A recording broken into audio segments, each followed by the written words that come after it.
com a graça e a paz do Senhor Jesus Cristo. Amém. Também os amados irmãos que nos acompanham pelas redes sociais, pela internet, da mesma forma, com a graça e a paz do nosso Senhor e Salvador Jesus Cristo, extensiva a todos os familiares nossos.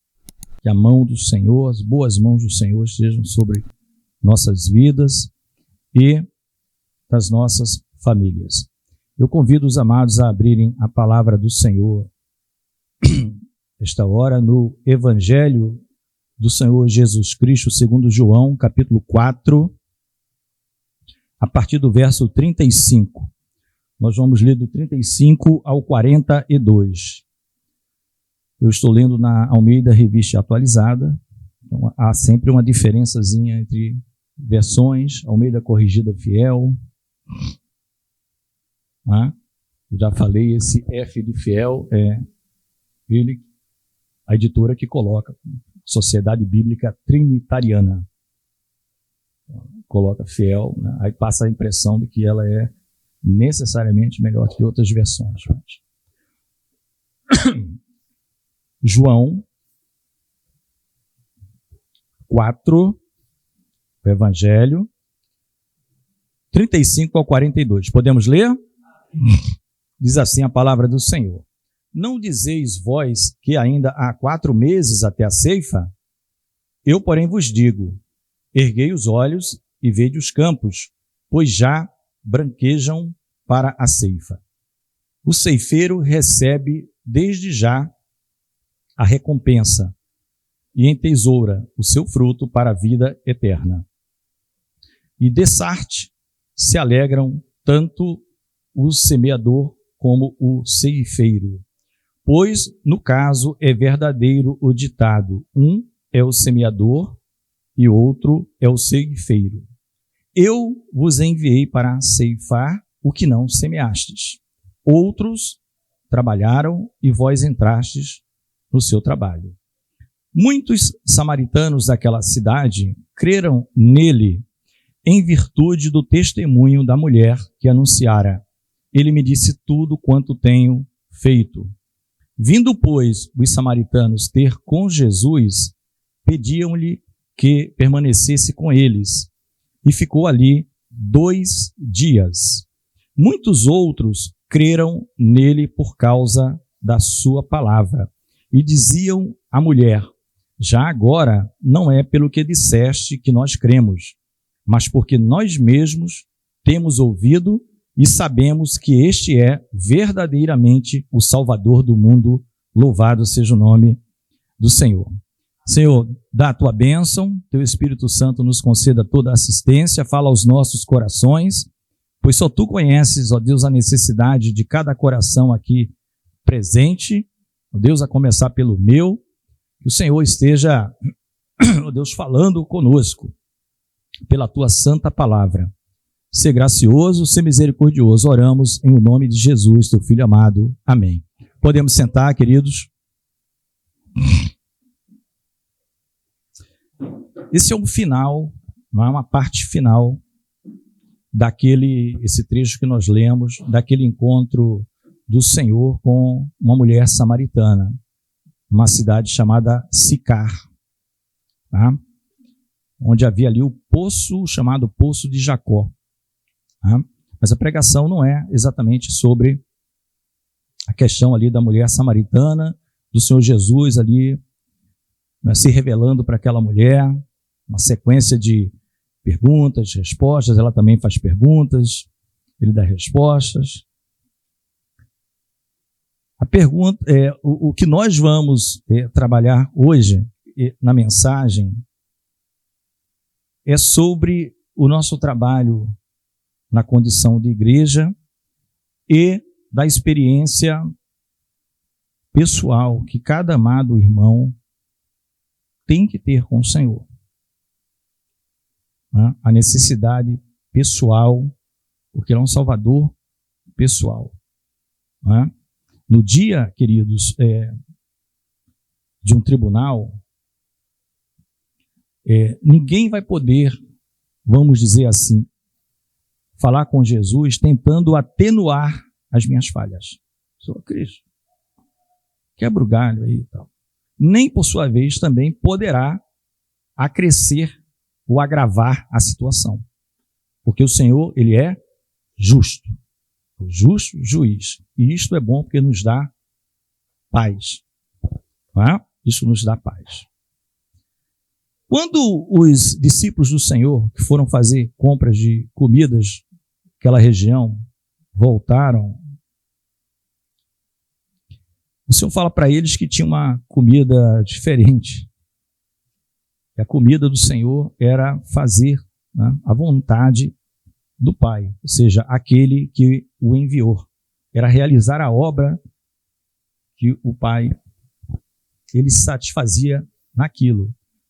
E ele faz uma pergunta, na verdade ele não está esperando resposta, ele faz a pergunta para, com base na pergunta que ele vai fazer, ele dá o entendimento do aspecto temporal da questão tempo, que não se resumia à literalidade do que eles esperavam ali, mas o Senhor estava falando de assuntos do reino de Deus, da semeadura da palavra, do ceifar, no sentido, não ceifar, não, vidas, colher para os celeiros, né, do Senhor, vidas que seriam agregadas à igreja, até o dia, né, em que haverá uma ceifa, vamos dizer, final. Trigo vai para o Senhor, joio vai ser queimado. É o que está em Mateus capítulo 13, nas chamadas parábolas do reino.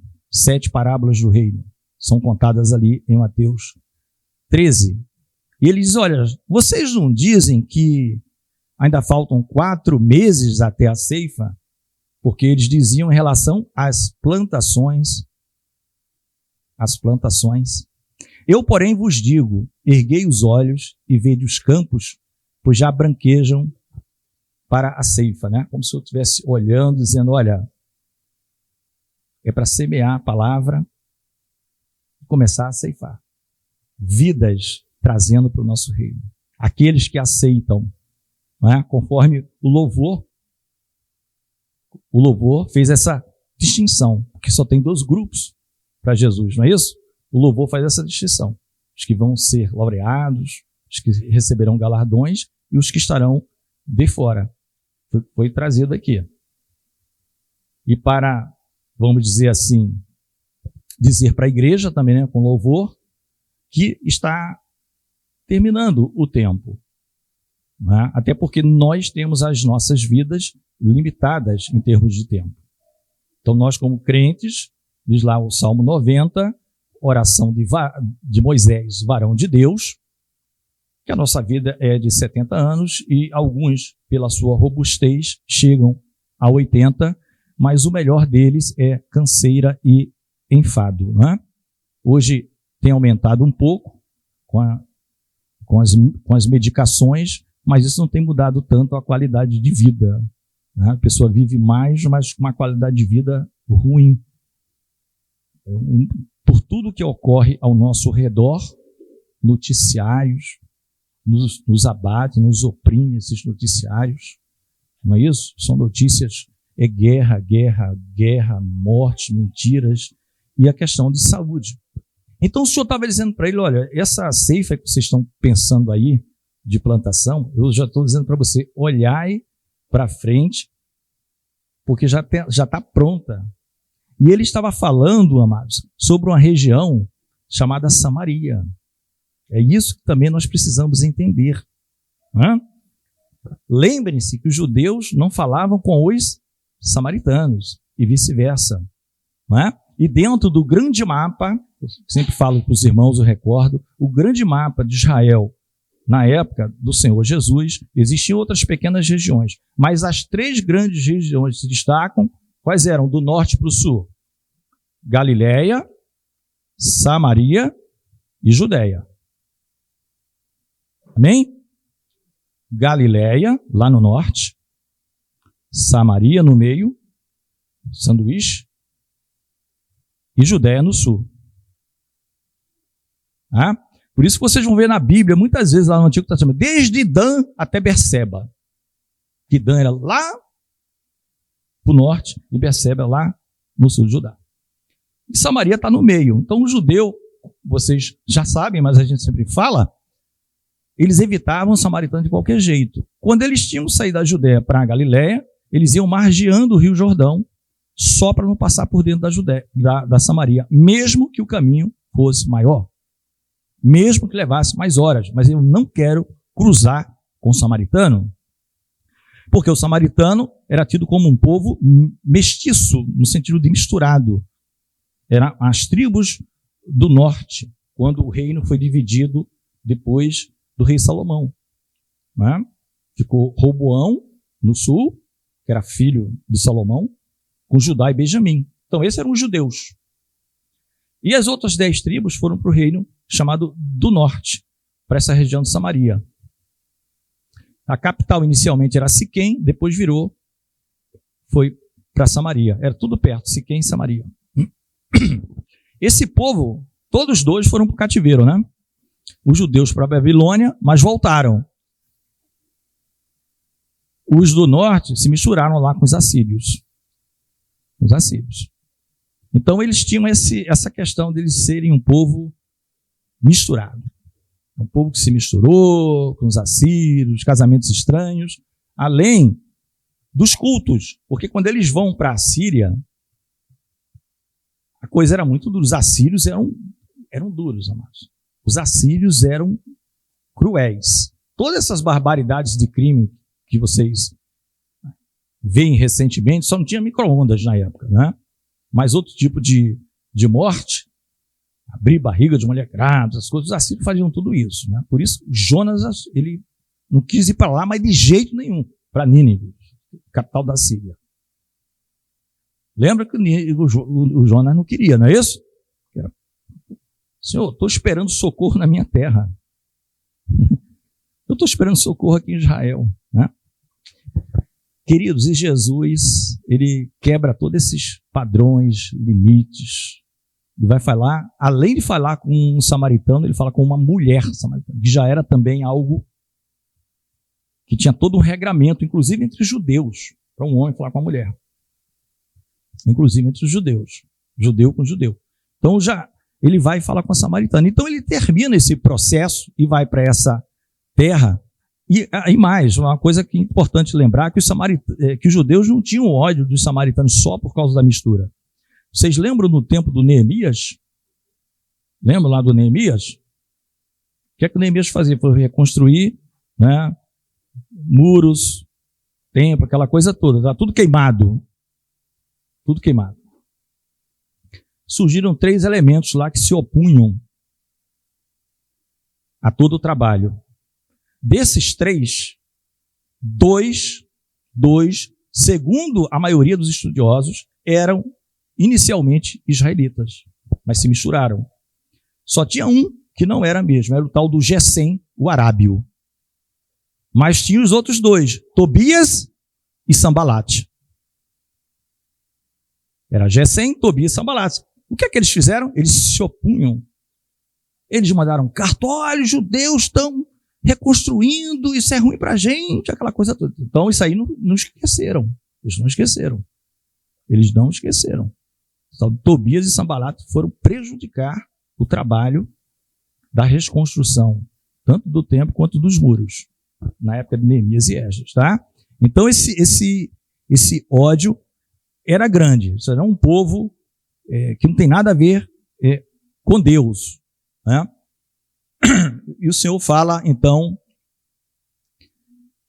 que o ceifeiro recebe a sua recompensa e entesoura o seu fruto para a vida eterna. Do mesmo modo, que nessa Bíblia que eu estou falando uma palavra difícil, desarte, quer dizer, da mesma maneira, se alegram tanto o semeador quanto o ceifeiro, né?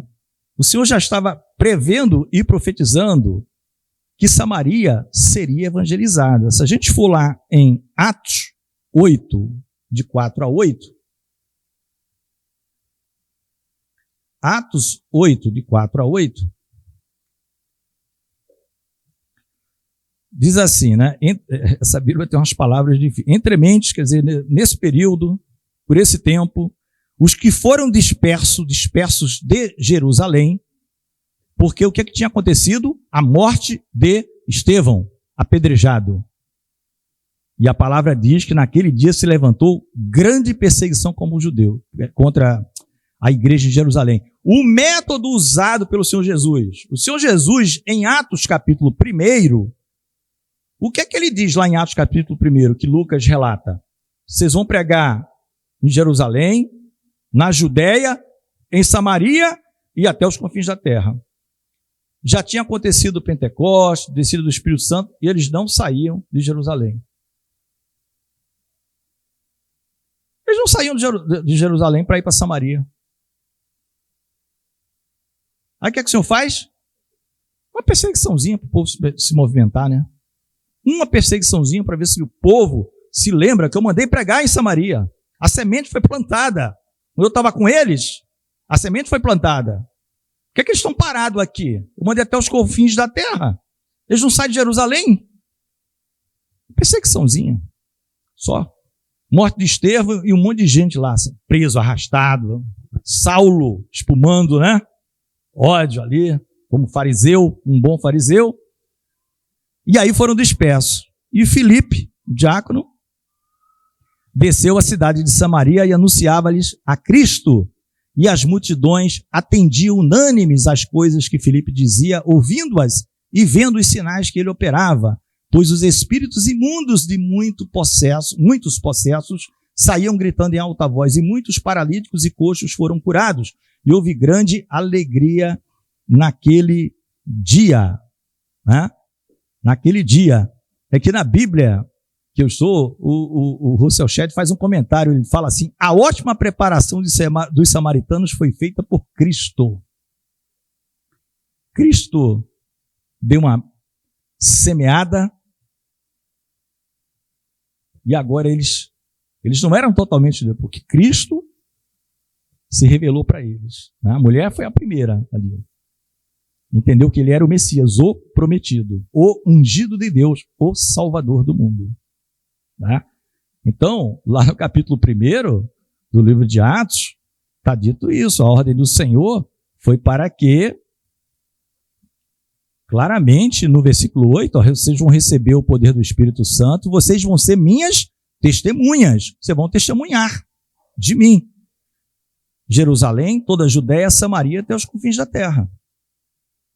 E o povo não se mexia, né? Então o Senhor mandou uma perseguiçãozinha para o pessoal começar a se deslocar e obedecer a palavra dele. Né?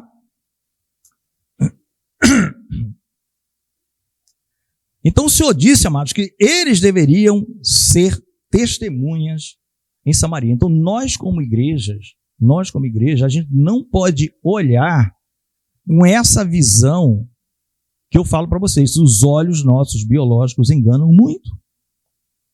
Enganam muito. O Senhor faz todas as coisas de maneira que nós... por isso que não dá para ficar discutindo com Jesus, né? Não dá para ficar discutindo com Jesus. A gente acha que ele está errado em um monte de coisa.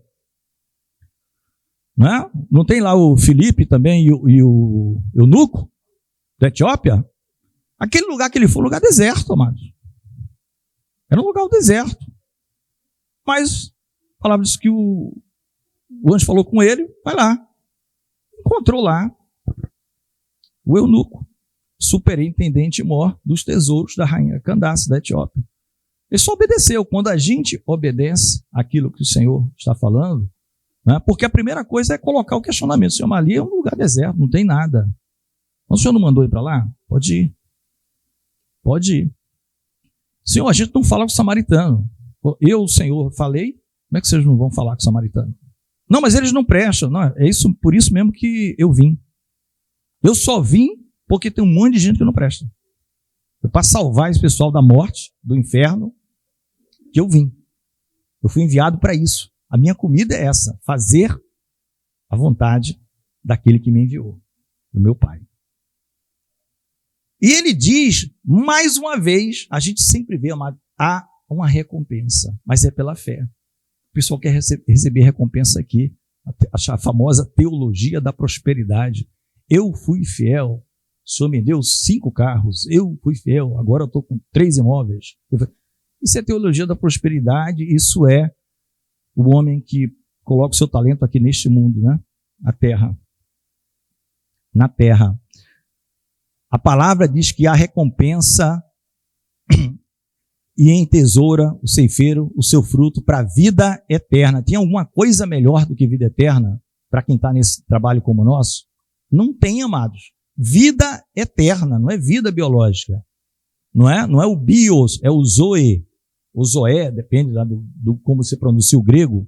É uma vida diferente, vida com qualidade, vida eterna. E se alegram tanto o semeador como o ceifeiro. Tá? Eles são galardoados. E é verdadeiro ditado. Um é o semeador, outro é o ceifeiro. A gente vai ver isso também, 1 Coríntios capítulo 3, verso 6.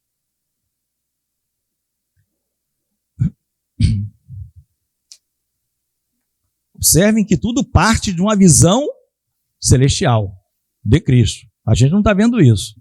Falta não sei quanto tempo. Jesus, não, já está pronto. Pode começar a trabalhar. Está em Jerusalém. Não, tem que ir para Samaria. Mas o que está esperando? Não. O senhor não já deu a ordem? Então vem uma perseguição, movimenta o povo. 1 Coríntios capítulo 3, verso 6, Paulo está ali, verso 6 a 8, Paulo está ali dizendo que não pode ter divisão dentro da igreja, predileção. Eu sou de Paulo, eu sou de Apolo, eu sou de Cefas, Cefas é Pedro, eu sou de Cristo, sou acima de todos os outros. Nenhum dos 4 prestava. Está tudo errado. Está tudo errado. O que é que Paulo vai dizer? Exatamente o que o Senhor Jesus ensinou aqui, ó. Nesse texto que nós lemos, Paulo diz, eu plantei, Paulo, ou seja, semente, Paulo colocou em Corinto. Apolo regou, mas o crescimento veio de Deus. Então só o nome do Senhor é glorificado. De modo que nem o que planta é alguma coisa, nem o que rega, mas Deus que dá o crescimento. E do 8 vem a premiação. Ora, o que planta e o que rega são um. Está falando de corpo. Igreja, corpo de Cristo. E tem prêmio? Tem. Cada um receberá o seu galardão segundo o seu próprio trabalho. Cada um será julgado segundo as suas obras. Isso é abundante na palavra de Deus. Então, nós também, amados, temos que respeitar o quê? As características que Deus deu a cada pessoa dentro da sua igreja. Senão, aquilo que Paulo vai explicar, todo mundo seria mão. Corpo é só uma mão. Ou todo mundo seria pé. Ele falou, não, o corpo não é assim não. Tem o pé, tem a mão. Tem os órgãos que você nem vê, trabalha, se ele parar de trabalhar, você morre. Então tem o interior, fígado, vive sem fígado, tira o fígado e vai viver. Está trabalhando. Então nem todo mundo tem a vocação para evangelizar, exatamente como Filipe, como Estevão. Outros têm outro tipo, né? Apolo era mais ensinador. Apolo, ele regava, a planta crescia. Com Apolo não morria. Ele ia dar fruto. Paulo era semeador. E de vez em quando ia lá, podava. Ó, tem coisa errada aqui. Está saindo um fruto que não foi o programado. O que é que esse negócio, o que é que vocês fizeram? Corrige isso aqui. Corrige isso aqui. Não é? Mas o trabalho está aí, amados. O trabalho está aí. E o prêmio também tem para nós. Pois eu vos enviei para ceifar o que não semeastes, outros trabalharam e vós entraste no seu trabalho. Exatamente quantas vezes nós chegamos e todos já foram semeados. Não é? Todos já foram semeados. Ou seja, não tem ninguém precisando naquele momento conhecer quem é Jesus. Todos já conhecem. Todos já são servos. Mas tem um outro tipo de trabalho. Por exemplo, de Apolo. Regar e dar crescimento na fé. Para chegar o momento em que pode ser ceifado. E ir para os celeiros do Senhor e para os celeiros do Senhor. Então existem esses trabalhos, né? Muitos dos samaritanos da palavra de Deus, aí é o que eu falo para os amados, da experiência pessoal que nós precisamos, já sabemos que temos um trabalho. Muitos dos samaritanos daquela cidade creram no Senhor, nele, em virtude de quê? Do testemunho da mulher que anunciara. Ele me disse tudo o que tenho feito. Então, muita gente, no primeiro momento, crê em Cristo pelo testemunho dos outros. Está tudo certo. O Senhor não falou para ir testemunhar do nome dele? Aí a pessoa passa a crer. A pessoa passa a crer naquilo que ouviu. A fé vem pelo ouvir e ouvir a palavra de Deus. Não é?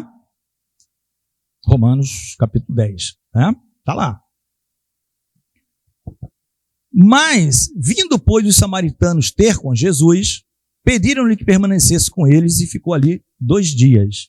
Muitos outros creram nele por causa da sua palavra. Agora era Jesus diretamente com os samaritanos. E diziam à mulher, chegaram para a mulher e diziam o seguinte: olha, nós já não cremos pelo que disseste, mas porque nós mesmos temos ouvido e sabemos que este é verdadeiramente o Salvador do mundo. Né? Ele não é o Salvador só da Judéia, ele não é de Samaria, mas ele é de todo o mundo. Aleluia, louvado seja o nome do Senhor. A experiência é sua pessoal. Né? Um dia falaram de Cristo para mim. Eu não entendi muita coisa, não. Falaram de Israel, de Cristo. Falaram. Eu fiquei assim, me balancei, né? Comprei uma Bíblia para ler, não convertido. Aí li a Bíblia toda. Aí foi que eu me converti. Foi sozinho lendo a Bíblia, quer dizer, mas foi impulsionado por um testemunho de alguém. Alguém que veio falar comigo. Alguém. Um era batista, outro era da Assembleia. Nos bons tempos da Batista e da Assembleia. Não estou falando nós, mas nos tempos que eram mais... Isso faz muito tempo, século passado. Então, me converti ali. Com a Bíblia e o Senhor, e o Espírito Santo. Mas foram os irmãos que colocaram semente. Mas depois veio a minha experiência pessoal com Cristo. Aí já não era mais pelo testemunho dos irmãos. Agora eu estava me aprofundando mais. Agora era pelo que o Senhor já falava comigo. Agora o Senhor estava falando comigo. E nós, como igreja, precisamos disso, amados. Nós precisamos disso. O Shed fala o seguinte, olha, existem 3 passos interessantes no crescimento da fé. Crer pelo testemunho dos outros. Amém. Segundo, crer por experiência própria. Aí você fala, já não é pelo que ele me disse. Agora eu tenho uma certeza ainda maior. A minha fé aumentou, porque a minha experiência com o Senhor é pessoal. Ela aumentou nessa caminhada. E terceiro, é o perseverar até o fim, né? É quem crer e continuar crendo. Lembra que o verbo crer quer dizer isso? Crer e continuar crendo é que não tem esse tempo verbal no português. Se fosse traduzir para português, seria quem crendo será salvo. Por que quem crendo? É que hoje, amanhã, depois de amanhã. Não é eu crio um dia tanto, de quem crer e continuar. Aquele que perseverar até o fim será salvo. É firme na fé agora. É firme na fé. É Hebreus 11. É firme na fé. A certeza, né, das coisas que se não veem. Certeza das coisas é a experiência, né, do Senhor, nossa, que nós temos que ter, amados. Então, há prêmio no trabalho. A gente trabalha, às vezes, até com a fé ainda pequena, mas está trabalhando. Não se preocupe. Você será galardoado pelo Senhor. Ah, mas o meu trabalho é tão pequenininho. Quem disse que é pequeno? Quem vai avaliar é Jesus. Eu só abro a porta da igreja. Não tem problema. Quem disse que não é trabalho para a igreja? Não é? Quem disse que não é trabalho para a igreja? Ah, eu sirvo só o lanchinho ali e tal. Quem disse que não é trabalho para a igreja? Você está trabalhando para os santos. Santos, todos vocês estão santos. Santos. Separados deste mundo. Não é santo segundo o conceito romano, que tem que passar por um regulamento, não sei quantas mil folhas, não sei o quê. Não é isso. O santo bíblico não é isso. São pessoas comuns, não é? Eu lembrei de um texto interessante, como Jesus, onde ele entrou, Samaria, lugar rejeitado, né? Mas como isso fala forte conosco e como já é também profetizado desde lá atrás de muitas formas. Aqui em Gênesis 41, 45, quando o faraó, não precisa ir lá, tá? Só comentando aqui. Gênesis 41, 45, quando o faraó, ele é um capítulo que o faraó vai colocar José. Lembra do José? De onde é que José estava? Na prisão. Justa ou injustamente? Injustamente. Mas ele era fiel.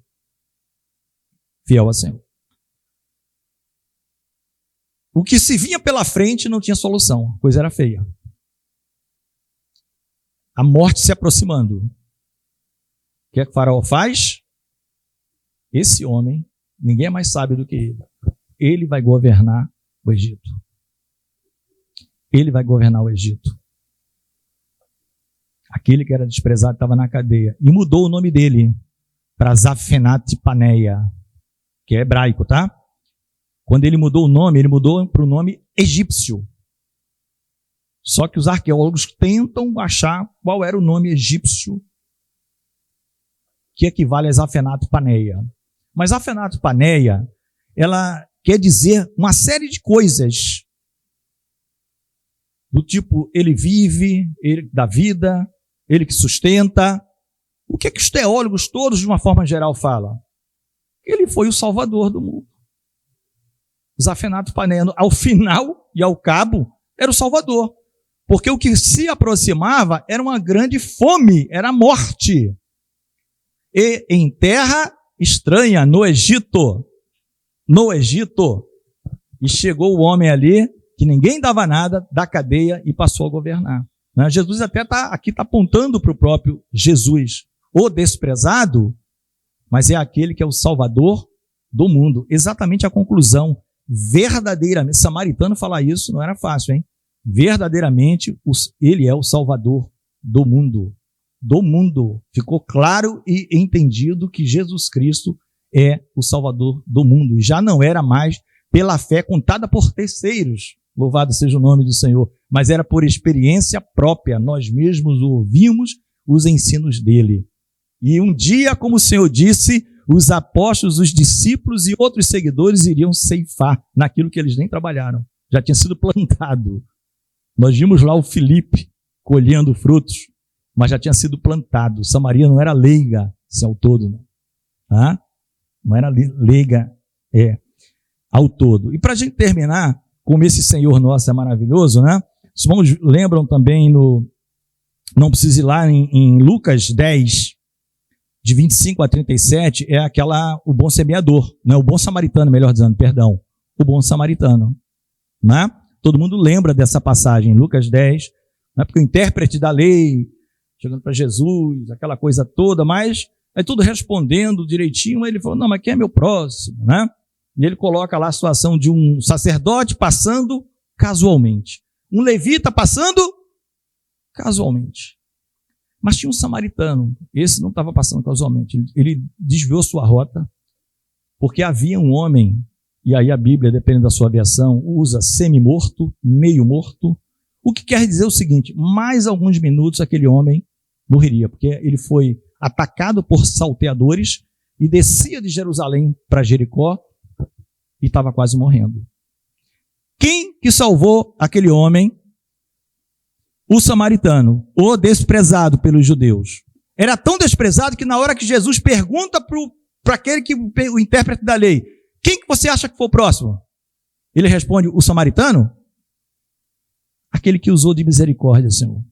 Só para não sair da boca dele o samaritano. Só para não sair da boca dele o samaritano, porque não dá para aturar samaritano.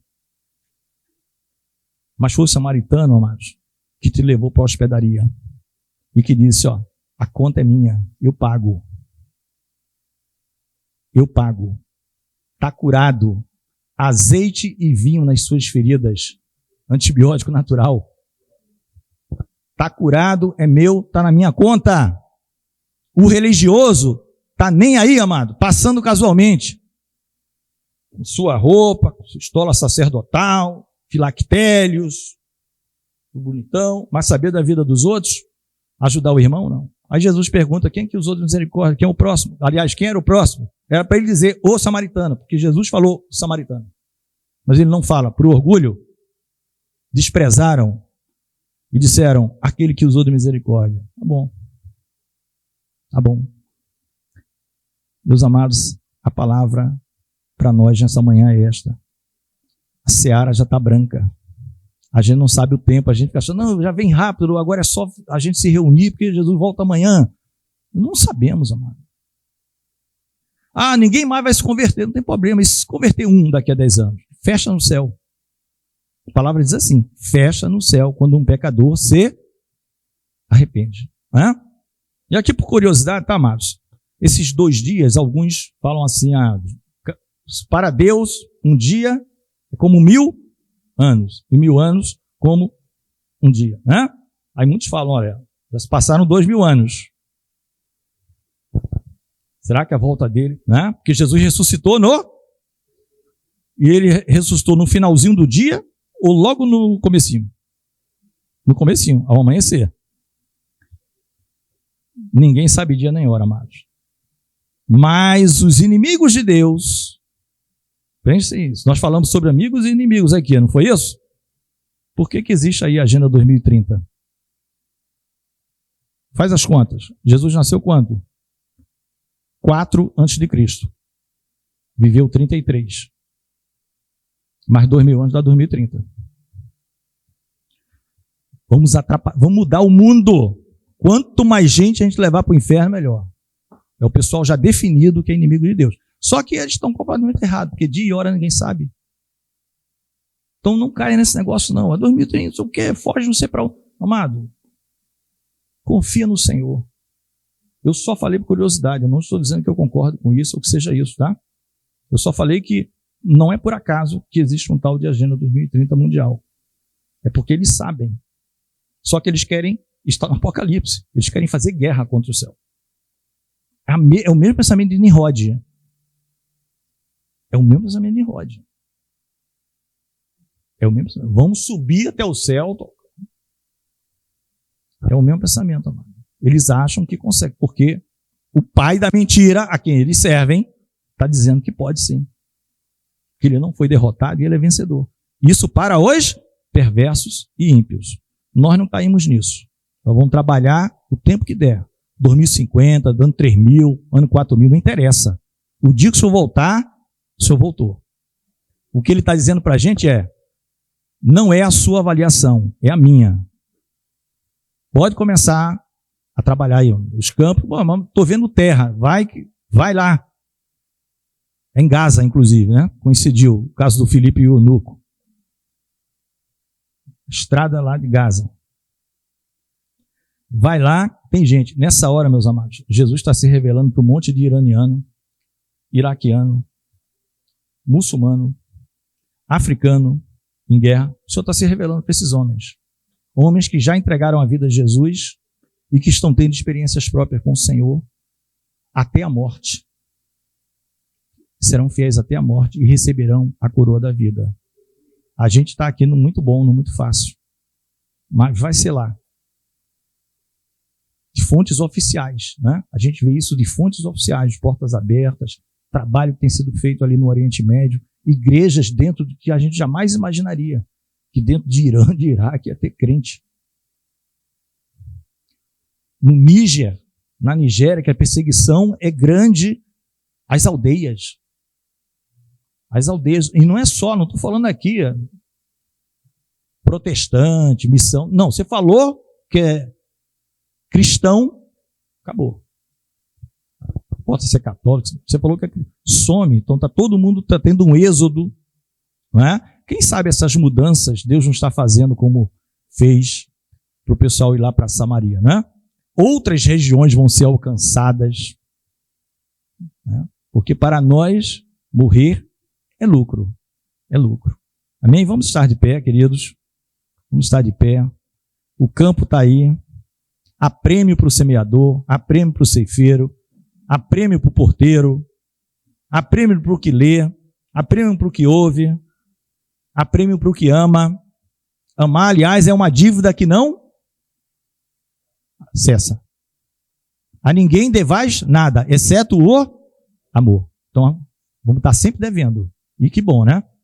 Espero que a dívida não seja tão grande assim.